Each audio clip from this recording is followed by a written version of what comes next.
көп популист болбош керек. Элге жагымдуу сөздөрдү, өтө жагымдуу сөздөрдү айтат, бирок өзү да билет.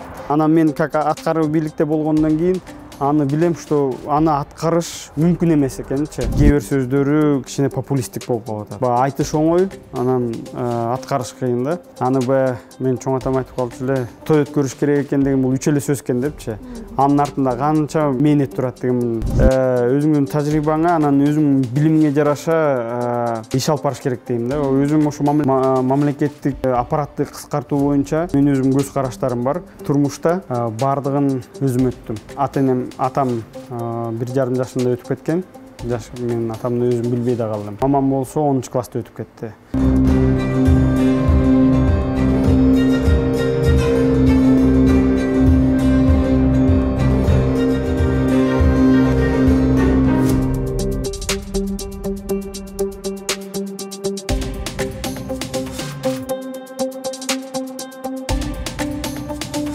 Самарбек мырза, мына буюрса алдыда парламенттик шайлоо, сиз Кыргызстан саясий партиясы аркылуу парламентке келүүнү чечкен экенсиз. Эмне үчүн түздөн-түз ушу башка партияларды эмес, Кыргызстанды тандап алдыңыз? Эми ар бир жумуштун же болбосо ар бир кишинин өзүнүн жумушу организацияны колоо же болбосо мамлекеттикпи, бул биринчиден туруктуулук. Ошо эгерде жумуш туруктуу жүрүп атса, стабилдүү, ошондо өнүгүү болот. Ошон үчүн азыркы маалда биздин жогорку кеңештеги партиялардын бири бул Кыргызстан саясий партиясы туруктуу партия. Мурдагы шайлоодо өзүнүн шайлоочуларынын добушун алып келген. Азыркыда ошол көбүнчө командасы менен чогуу баратат. Бизди көрүп атабыз, ошо 17 партия баратат.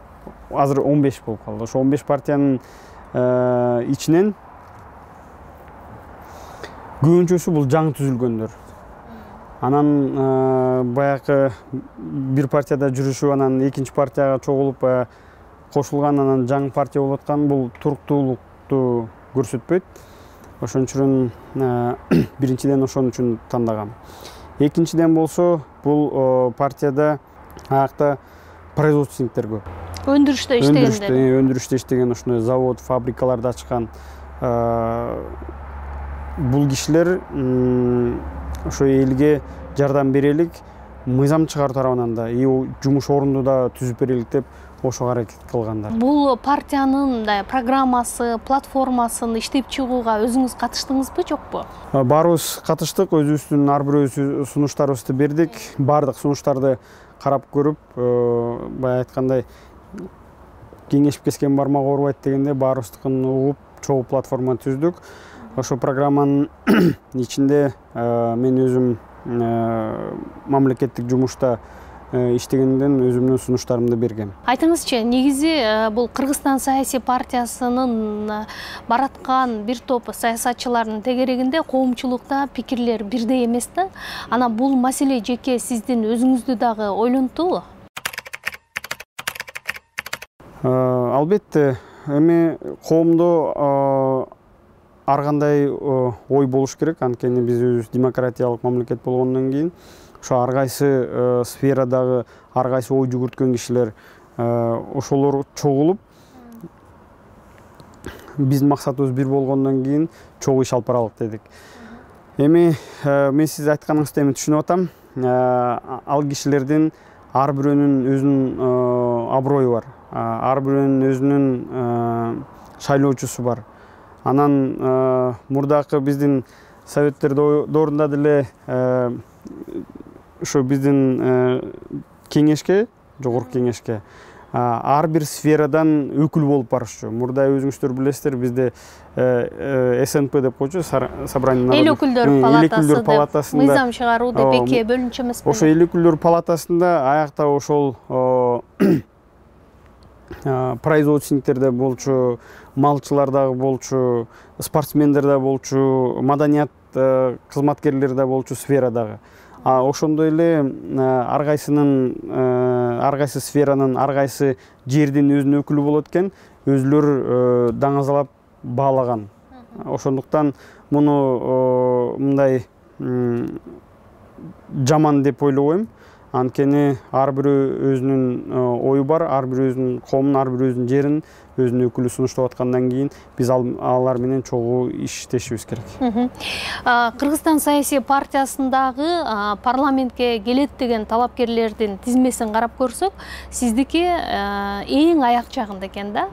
Анан бул жерде коомчулукта айтылып аткан суроонун, пикирдин жүйөсү барбы? Демек, алдыга бул акчалуулар, байлар, олигархтар гана тизмеге кирген деп, же сиз башка себептен улам аягына туруп калдыбы? Жок, биз эми муну ошо кеңеш болуп, муну съездден каралган. Ошо съездге чейин ар бир региондор ар бир өзүнүн сунуштарын бергенден кийин эми саясий мындай талапкерлер, жанагы мурда депутат болуп көргөндөр, иш жүзүн билгендер, анан жаңы ойлорду киргизем дегендер, ошолор менен список түзүлгөн. Анан биз баарыбыз бир команда болгондон кийин кайсы номерде болбойлук өзүбүздүн платформабызды, өзүбүздүн программабызды ар кайсы тарап менен ишке ашырганга даярбыз. Биз команда болуп бараткандан кийин мыйзам чыгаруу жагында болобу, аткаруу бийлигинде болобу, жергиликтүү бийликте болобу, ошол менен өзүбүздүн программабызды ар кайсы жерден алып ишке ашыралык деген ойдо түзүлгөн. Эгерде депутат болуп калсаңыз, анда сизде мындай баягы мыйзам чыгаруу ишмердүүлүгүнү алып кетүүгө жакынсызбы, же эл өкүлчүлүк тарабында иштегиңиз келеби? Мен өзүм Бишкек шаарынын мэриясынын системасында 15 жыл иштегенден кийин мен аткаруу бийлигин көрүп, бардыгын билем, кандай иш алып барыш керек экен. Бирок ошол менен эле биз мыйзам чыгаруу боюнча мен 4 мыйзам долбоорун даярдап, биздин жумушубузга тиешелүү. Ошо жеке турак жай курулуш департаментинде иштеп жүргөндө, ошо жерге тиешелүү, курулушка тиешелүү 4 мыйзам долбоорун иштеп чыкканбыз. Ошону сунуштап, ошонун 3-өсү кабыл алынган.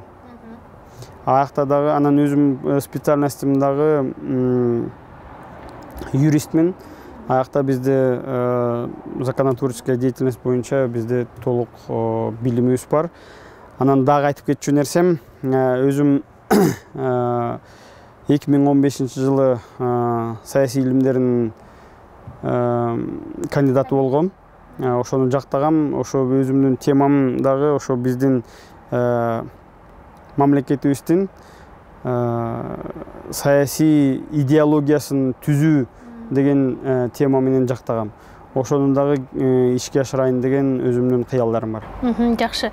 Негизи парламентте баягы эл өкүлү болуп парламентке келүү ою жаралгандачы, сизде мисалы идеалдуу депутат кандай болуш керек деген бир картина же болбосо бир фигураны түзүлдүбү? Албетте, өзүм мен ар бир чечим кабыл алып бир кадамга барардын алдында баягы жет өлчөп бир кес дегенде баардыгын өлчөп көрөбүз. Ошондуктан эле өзүмө бир айткандай бир форма, бир идеалды түзгөм. Ал биринчиден көп популист болбош керек.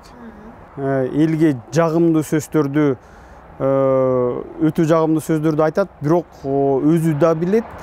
Анан мен как аткаруу бийликте болгондон кийин аны билем, что аны аткарыш мүмкүн эмес экенчи. Экинчиден болсо, бул принципиалдуулук. Убагында биздики ошо көрүп атабыз, бир маселе боюнча, суроо боюнча өзүнүн ой пикирин айтат дагы, анан добушка келгенде кичине башка болуп кетет. Анан тилекке каршы баягы эми ачык айтканда ар бирөөнүн өзүнүн мындай эмеси бар, көз карандысы бар да. Ошон үчүн кээ жерден айтчу жерден айтпай отуруп да калат. Бирок элдин принципиалдуу мындай өтө маанилүү суроолордо элдин кызыкчылыгын бирин алдыга коюш керек да. Өзүнүн турмушун эмес, өзүнүн жумушунуку эмес, бизнесиники эмес. Анан тиги бирөөлөр суранды эле, анан тияктагылар айтып атышат, ушуну колдош керек деген салмактап көрүп, өтө маанилүү биздин чек ара маселе болобу, же жанакындай өзүбүздүн жер байлыгыбыздар болобу, өтө маанилүү маселелер боюнча принципиалдуу коркпой айтыш керек. Анан эркекче айткандан кийин туруш керек, аткарыш керек. Же айтыш керек, же айтпаш керек. Сиздин оңуңуз боюнча анда Кыргызстанда ошондой популист эмес, сөзүнө турган, принципиалдуу, билимдүү, андай такшалган саясатчылар барбы? Сиз баалаган саясатчылар кимдер? Кыргызстан партиясынын лидери өз убагында өз эмес сөзүн айтып, каршы болуп, иш алып барган үчүн дагы өзү бир саясий куугунтуктарга барып келген. Ошондуктан мен ойлойм, мындай принципиалдуулар, лидерде болгон принципиалдуулар бизде көп эле.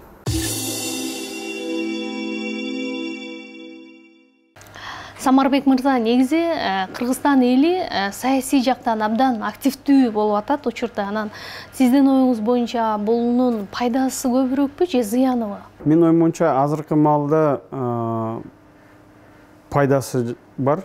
Анткени баягы туура эмес чечим кабыл алынып аткандарда ошондойлордо өзүбүз көрүп атабыз, бийлик элдин үнү менен эсептешип калды да.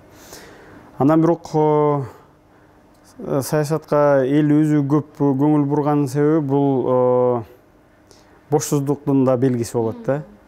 Бизде өзүмдүн туугандарым менен эле баарлашып калганда айыл жергесинде болобу, шаарда болобу отуруп ар бирөөсү эле баягы саясатты мындай чоң эксперти болот да.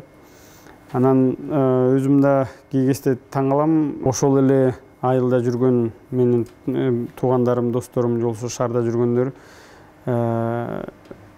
ар сферада мындай кыйын өзүнүн специалист сезет да. Тим эле майын чыгарып бардыгын билгендей болупчу. Эксперт болуп талдап өзүнүн сунуштарын берет. Эми бул жакшы, бирок ошону мен ойлойт элем, эгерде кишилер ошолордун бардыгы мындай жакшы чын эле изилдеп көрүп андан кийин сунуш берсе. Мен бирок айтат элем, эң оңой бул сындаш. Эң оңой бул кеңеш берүү. Бирок эң оор деп мен өзүм ойлойм, бул чечим кабыл алуу, анан ошого жооп берүү. Ошол көп эле кишилер менен сүйлөшүп атканда өзүң ошол боюнча бир чечим кабыл алдың белең, жооп бердиң белең десең, жок дейт. Жетекчи болуп бир жерде иштеп көрдүң белең десең, аны дагы жок дейт. Анан мындайча айтканда, андай сферада же болбосо башка сферада дагы мындай чечим кабыл алып, ошого жооп берип көрбөгөндөн кийин сындаш, кеңеш берүү бул оңой болуп атат. Айтыңызчы, сиз бир топ жыл ошол мамлекеттик кызматтарда иштеп келдиңиз. Тактап айтканда, мамлекеттик кызматка 21 жашыңыздан аралашкан экенсиз да. Менимче бул сизди абдан бир бышырдуу болуш керек. Чоң тажрыйба топтогонго мүмкүнчүлүк түзүп берди болуш керек. Анын үстүнө Бишкектин чоң бир районунда башкарып, ал жерде аким болуп иштедиңиз да. Мына ушул кызматтарда турушуңуздан сиз эмнени үйрөндүңүз, кандай сабак алдыңыз? Өзүм ошол университетти бүткөндөн баштап эле Бишкек шаарынын мэриясында жөнөкөй адис болуп конкурс аркылуу киргем. Ошондон баштап 15 жыл муниципалдык системада иштедим. Анын ошо 9 жылдайын мен жетекчи болуп иштедим. Ошондо бардыгын көрдүм. Эң биринчиден бул өзүмдүн жашоомо дагы ошо мага мүмкүнчүлүк берген, тажрыйба алган үчүн бардыгына ыраазычылык билдирем. ыраазымын. Анткени эң биринчи ошо жөнөкөй эл менен иштеп, жөнөкөй элдин маселелерин, эмнеге муктаждыгын ошо эл менен тыгыз иштеген үчүн ошолорду кантип чечүү боюнча дагы иш үстүндө жүрдүк да.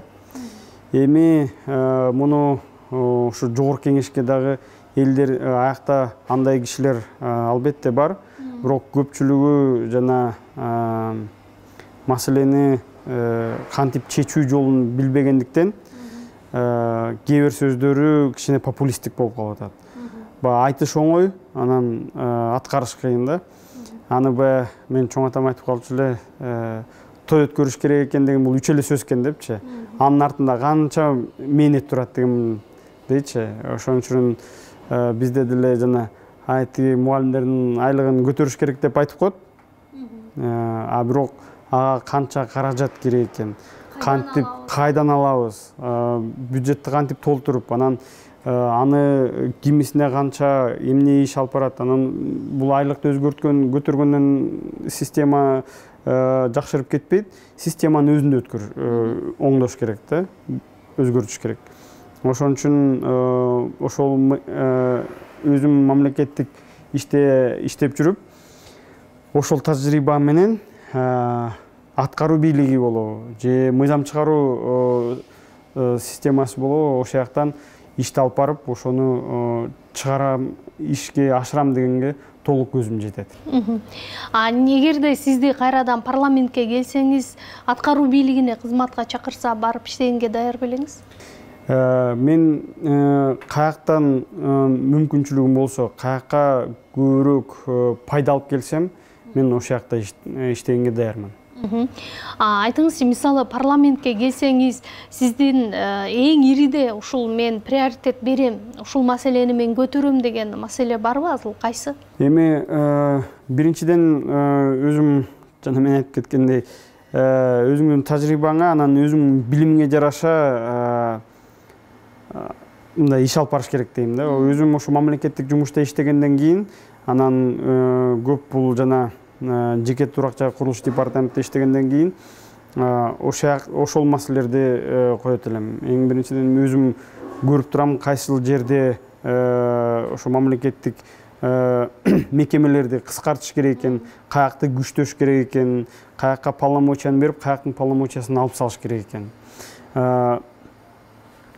Анан бул мамлекет өзүнүн биринчиден бул элине кызмат кылыш керек, экинчиден ошону элге жардам берип аткан, жумуш ордун түзүп берип аткан, бюджетти толтуруп аткан ошо биздин бизнеске. Кичи болобу, орто же болбосо чоң бизнес болобу, ошолорго мүмкүнчүлүк түзүп берүү. Анткени баягы биздин муну баягы жөн эле баягы айткандай эле бардыгын бошотуп коюш керек дегенден жоопкерчилигин да караш керек. Анткени мамлекет ошого жооптуу. Текшерүүлөрдү кыскартуу боюнча, мамлекеттик аппаратты кыскартуу боюнча мен өзүм көз караштарым бар. Муну пайтаптын өткөрүш керек. Азыр баягы кээ бирлер айткандай, эртеңден баштап эле биз жарым аппаратты кыскартабыз, бюджетти бошотобуз дегенде, ал кишинин бардыгы бул анын артында үй бүлөдө турат. Алар бошоп калса, эртең жумушсуздук көбөйөт кайрылы. Ал да кайрылы экономикага келип таасирин тийгизет. Ошон үчүн муну пайтапына кылып туруп, кээ бир мамлекеттик функцияларды, кээ бир мамлекеттик органдарды аутсорсингке бериш керек. Ошол штаты менен кошо өткөрүп берсек, жумушсуздуктан көбөйтпөйбүз да, жумушсуздуктучу. Экинчиден болсо, ошол текшерүү же болбосо кээ бир жанакы изилдөө мамлекеттик органдардын бардыгын частныйга өткөргөндө, аутсорсингге өткөргөндө, аякта биринчиден качествосы, сапаты көтөрүлөт. Экинчиден мунун баягыдай кыйноо маселеси азаят да. Эми муну ар бирөөсү менен отуруп изилдеш керек. Мисалы, ушундай эле болгон кафе жанакы эмелерде текшерүүлөр көп да. Өзүбүз деле иштеп жүрүп аны да көрдүк. Бизди текшеришибиз керек экен дагы, а биякта бошотуш керек экен. Ошонун ортосун табуу жолдору бар. Ошону алып барсак, мен ойлойм, биздин командабыз менен ишке ашырып мамлекетибизди алдыга жылдырабыз деген ойлордобуз. Самарбек мырза, негизи сиздин баягы басып өткөн жолуңузга, өмүр баяныңызга кылчайып көрсөк, ата энеңизден эрте ажыраган экенсиз да. Анан сизди жакшы билгендер Самарбек өз киндигин өзү кескен деп коюшат да. Чындыгында эле бардык алдыңыздагы жолду өзүңүз чаап жүрүп отурдуңузбу же сизге көмөктөшкөн, жардам бергендер да болдубу? Эми туугандар таарынбасын, бирок достор да таарынбасын, бирок бул турмушта бардыгын өзүм өттүм. Биринчиден атам 1,5 жашымда өтүп кеткен. Мен атамды өзүм билбей да калдым. Мамам болсо 10 класста өтүп кетти. Ал кезде эми мамамдын туугандары кичине карашчу. Анын жалгыз эжем бар. Экөөбүз элебиз, эки-бир тууганбыз. Анан студент болуп жүргөн кезде туугандар, достор азайды. Иштеп жүргөндө да аз болчу. Анан мен департаменттин жетекчиси болгондон кийин, анан аким болгондон кийин туугандар да көбөйдү, достор да көп. Мен алардын бардыгына ыраазымын, анткени мен бардыгын түшүнөм, бул жашоо. Өзүмдүн жумушумда болсо, жана мен айткандай конкурс аркылуу келип, 25 жашымда жеке турак жай курулуш департаментине директор болгом. Аяка эч бир байкем, агам же болбосо тайкем эч ким түрткү болгон эмес. Ага өзүм жеттим деп айта алам. Андан кийин дагы ошол жакта 6 жыл иштеп аким болдум. Бирок жана айтып кетчү жери дагы бар. Департаментке, жеке турак жай курулуш департаментине мен 11 январь 2010 жылы баргам. Анан жаңы иштеп баштаганда эле анан бизде революция болду, апрель окуялары болду дагы. Андан кийин жаңы мэр келди, баягы силер бүт команда эски командасыңар деп айдап ийген жок. Бардыгын көрүп, анан иштегендер калды бардыгы. Ошол менен эле иштеп отуруп, анан мен 9 жыл жетекчи болуп иштедим дагы, 5 мэр менен иштедим. Ар бир мэр кеткен сайын иш жүзүндө өзүмдүн аракетимди көрсөткөн негизинде чогуу иштештик дагы, ошентип анан мени аким да кылып дайындашты. Азыр ошол балалыгыңыздагы, мисалы бир жетпеген нерселерге, көксөгөн нерселерди азыр ойлоносузбу? Эмне жөнүндө көбүрөөк ойлонуп, мындай кыялданып, же өксүйсүз? Ата энемди көп сагынам. Албетте өзүм эркек болгондо дагы баары ата энеңдин жылуу сөзү, ошол эле жөн эле карап коюп, башыңа сылап койгон кээ кезде абдан жетпейт. Анан кээде ойлойсуз, мүмкүн ушул менин жетишкендиктеримди көрсө жакшы болмок деп туурабы? Албетте. Мунун бардыгын эң биринчиден ошо менен ата энем мага мүмкүнчүлүк берип, тарбия берип, билим бергенден кийин, андан кийинкиси бул жашоо өзү дагы тарбиялаган үчүн ушундай тырышчаак болуп калдым окшойт. Балким ойлойм, эгерде биз ата энем бар болсо, балким мен да бир эрке бала болуп калмакмынбы депчи. Бирок жетишкендиктеримдин дагы бир чоң себептери бул ойлойм ата энемдин арбагы колдоп жүрөт деп. Анан эми эрке демекчи, азыр өзүңүздүн балдарыңызга кандай тарбия бересиз? Канча уулуңуз, кызыңыз бар? Менде 4 балам бар, 2 кыз, 2 уулум бар. Уулдарыма ошо мендей турмушту көрбөсүн дейм. Бирок турмушту дегенде ошо баягы ата-энесинен аталык өзүмдүн тарбиямды бергенге аракет кылып атам. Анан өзүм баягы ата-энеси жок өсүп калгандан кийин мындай кичине кыйынчылык да болот экен, кандай тарбия бериш керек экенин дагычы. Ошон үчүн бирок биздин кыргыздын жакшы сөздөрү бар. Ошо баягы эркекти жокчулукта, кызды барчылыкта чоңойтуш керек деген. Азыр ошо кичинекей балдарым, улуусу 14 жашында. Ошону азыртадан баштап өз аракети менен бир жетишкендиктерге жетсин деп. Кей кезде мындай жайкы каникулдарда, башка каникул убакыттар болгондо акча каяктан келет экен, кимди, улууну кандай сыйлаш керек экен, жакшы жаманбы улуу болгондон кийин сый мамиле менен кайрылыш керек экен. Ошондой элементарныйлар менен айтып түшүндүргөнгө аракет кылам. Бирок балдар муну көзү менен кабыл алат, кулагы менен эмес. Ошон үчүн көпчүлүктө өзүм менен чогуу алып жүрүп, мен кандай мамиле кылып атам, эмне жумуш кылып атам, кантип кылып атам, ошону көрсөткөнгө аракет кылам да. Анан эме бул жөнөкөй эле иштерден болот. Эгерде мисалы балаңа ай сен тамеки чекпей бул зыян деп коюп өзүң чексең, аны баягы өзү кылат да. Ошон үчүн муну өзүңдүн иш аракетиң менен балага тарбия бериш керек. Үлгү болуш керек. Үлгү болуш керек. Жашсыз, азыр мисалы ушул жаңы генерациянын убагы келе турган учурда, анан мындай жаман адаттардан алысызбы, ичкилик ичпейсизби? Жок, андайлардан алысмын. Азыркыга чейин эле